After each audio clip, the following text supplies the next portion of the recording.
Leopard 1. Fungsinya menentukan tingginya fundus uteri untuk memperkirakan kehamilan dan menentukan bagian-bagian yang terdapat pada fundus uteri. Langkah-langkah yang dilakukan itu, yang pertama, lakukan komunikasi dengan ibu, lalu suruh ibu untuk menekukkan kakinya. Yang kedua, setelah itu kita melakukan pengumpulan fundus untuk menentukan batas fundus. Setelah kita mendapatkan batas fundus tersebut, kita menentukan bagian apa yang terdapat di batas fundus tersebut. Jika bulat, melenting dan keras itu adalah kepala. Jika kurang bulat, kurang melenting itu adalah bokong. Nah, yang ketiga itu kita melakukan pengukuran dengan patokannya simfisis setinggi pusat dan PX. Jika batas fundus lebih dekat ke PX, maka kita lakukan pengukuran ke arah PX 3, 2, 1. Nah, yang keempat itu kita melakukan pengukuran dengan menggunakan cara McDonald. Yang kelima,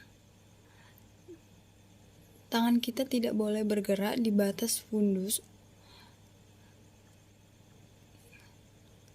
Lalu kita meletakkan pita senti, jepitkan angka 1 di batas fundus tersebut, lalu kita tarik sampai ke simfisis. Nah, Leopold yang kedua itu fungsinya menentukan bagian-bagian sisi kiri dan sisi kanan yang terdapat pada perut ibu. Langkah-langkah yang dilakukan, tangan yang satu melakukan penahanan, tangan yang satu lagi melakukan perabaan. Kemudian lakukan hal itu secara berulang sampai kita mendapatkan bagian yang terdapat pada perut ibu. Jika memanjang, memapan, mendatar itu adalah punggung. Jika yang teraba itu bagian-bagian kecil itu adalah ekstremitas. Nah, yang ketiga itu untuk menentukan bagian terbawah janin. Yang pertama sekali itu kita lakukan adalah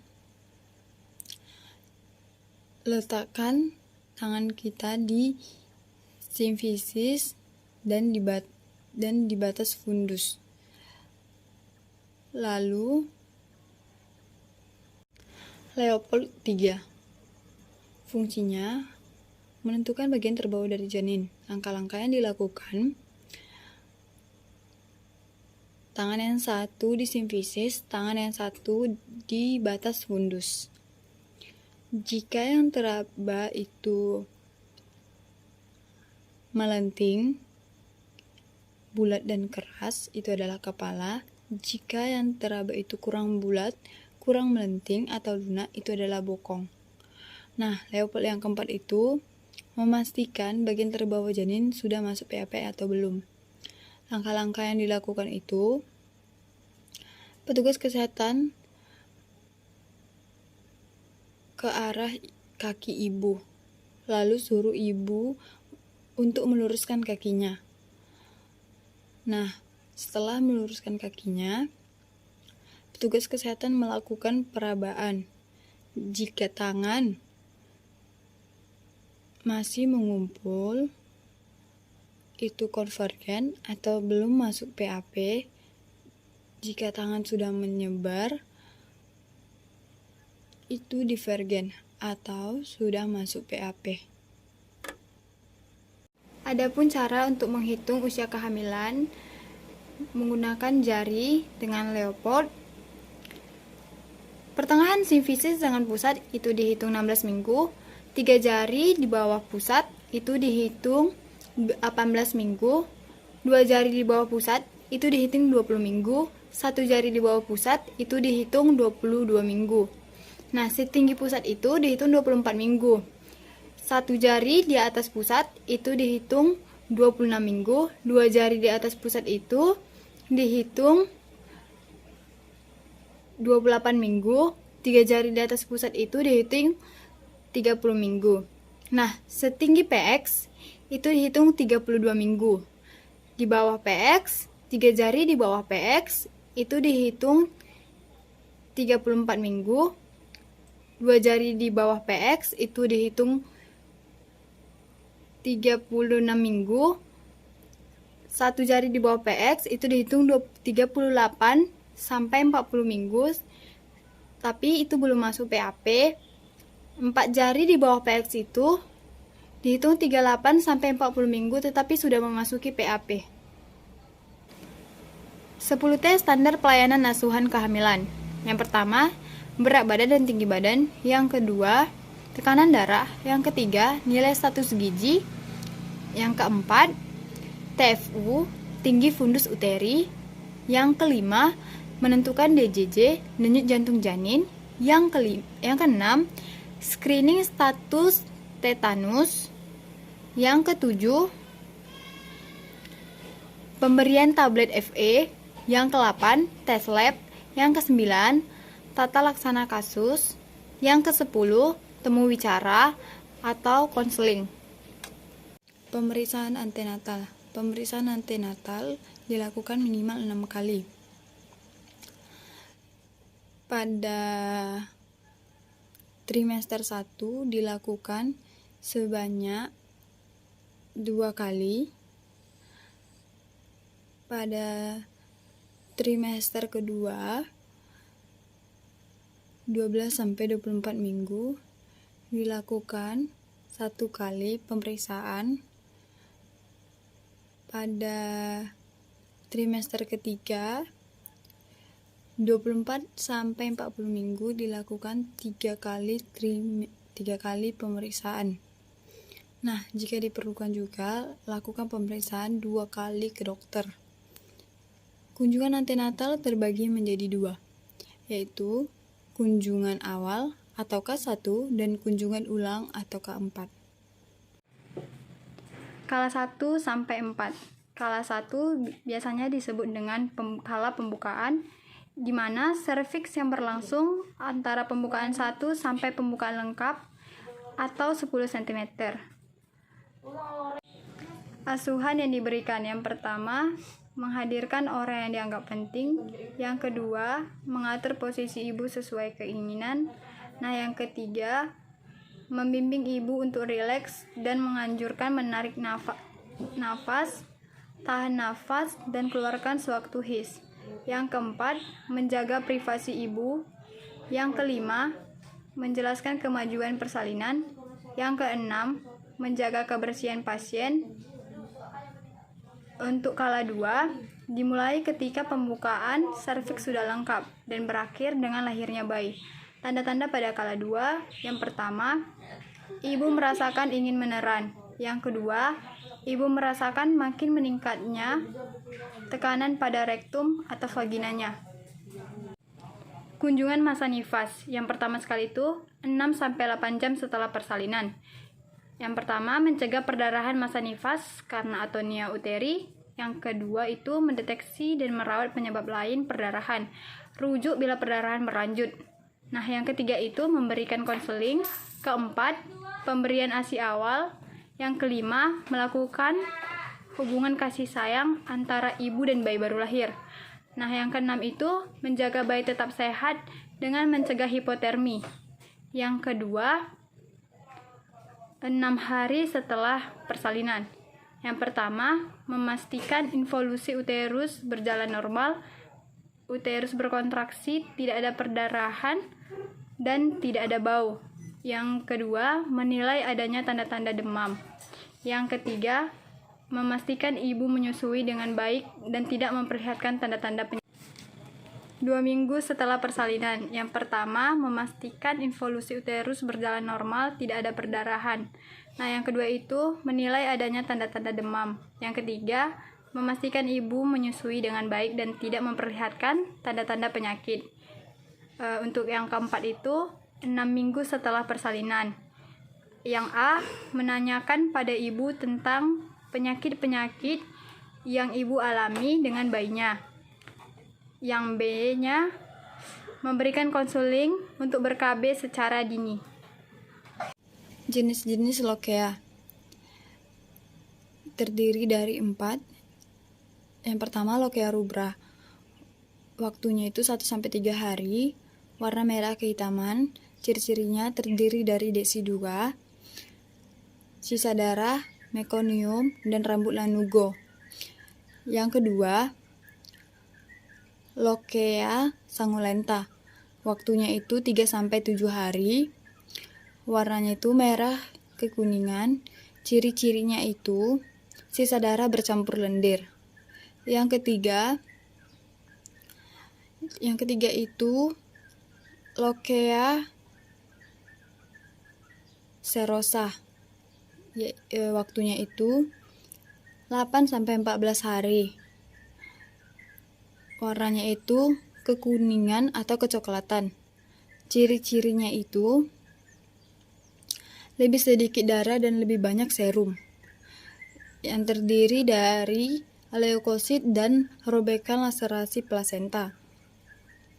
Yang keempat itu lokea alba. Waktunya di atas 14 hari.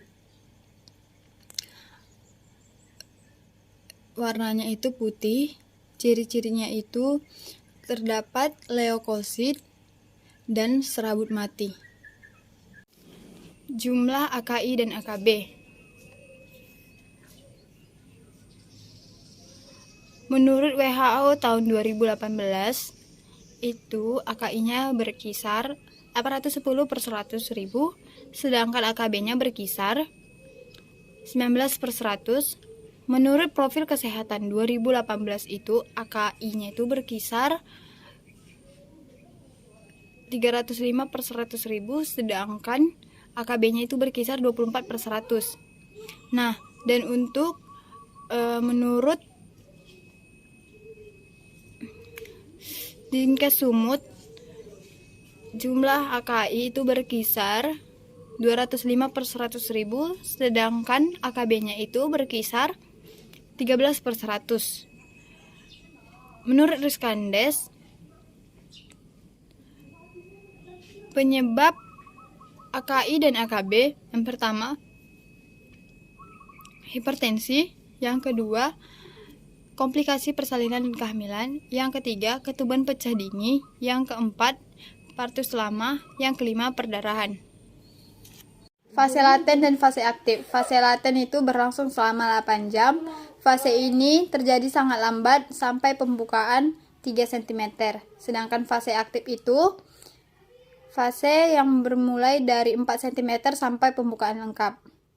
Fase aktif terbagi menjadi 3, yaitu fase akselerasi. Fase akselerasi ini berlangsung selama 2 jam dari pembukaan 3 cm sampai 4 cm. Yang kedua, fase dilatasi maksimal. Itu berlangsung sangat lambat selama 2 jam dari pembukaan 4 cm sampai ke 9 cm. Yang ketiga, fase deselerasi. Itu fase yang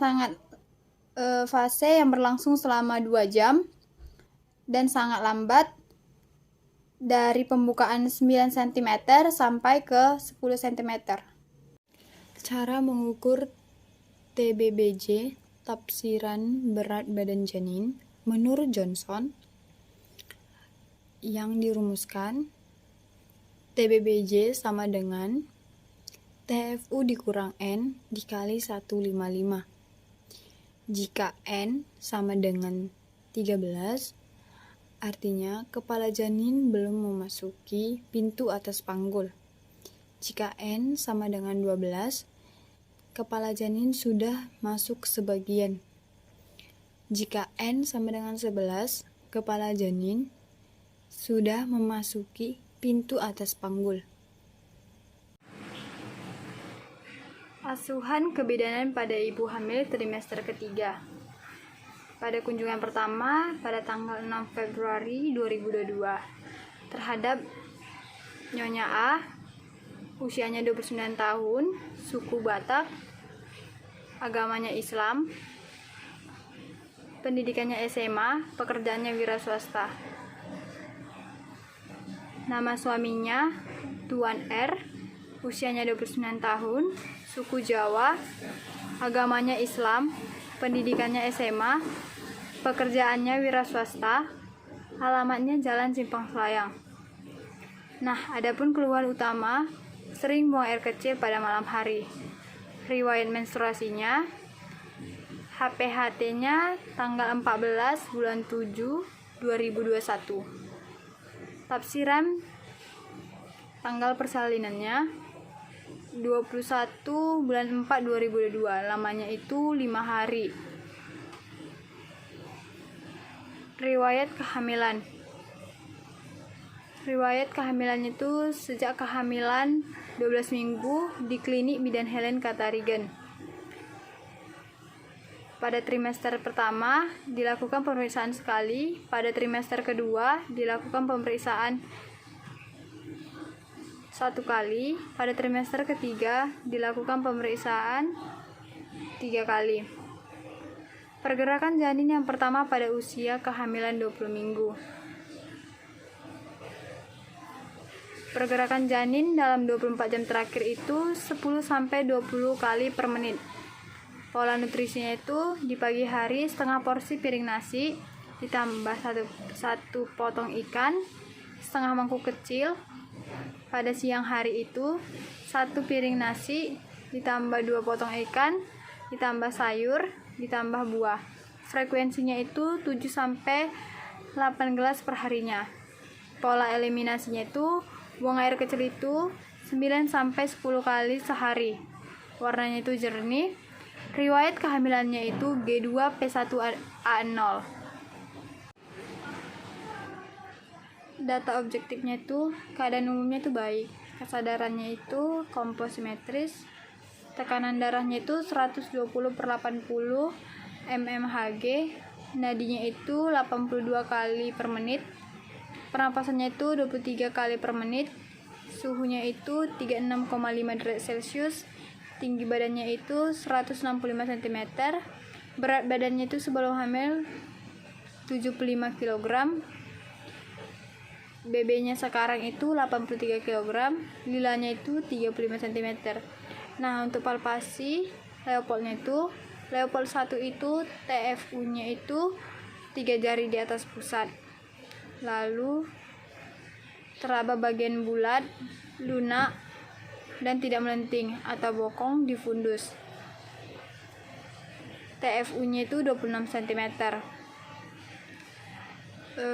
Leopold 2-nya itu teraba satu bagian panjang, keras, memapan di perut sebelah kanan ibu atau punggung.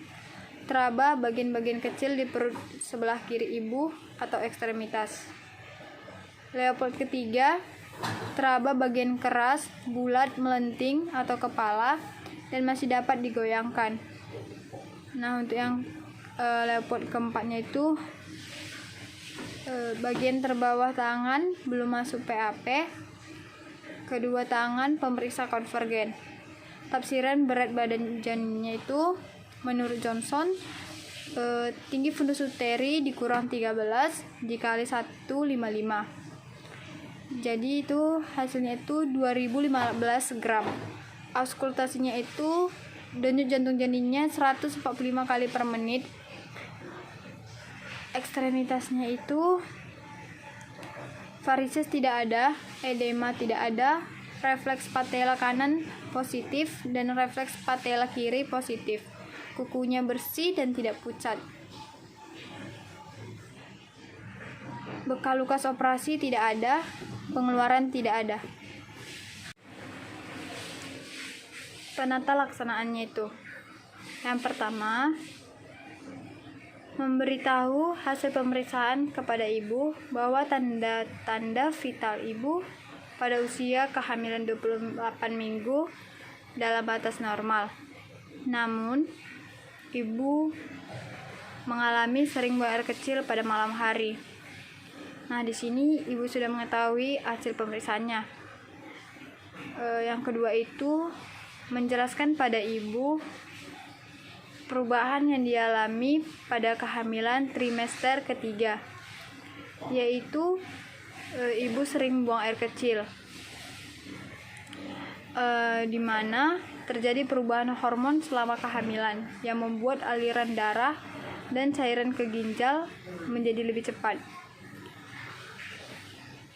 sehingga membuat ibu hamil sering buang air kecil. Di sini ibu mengerti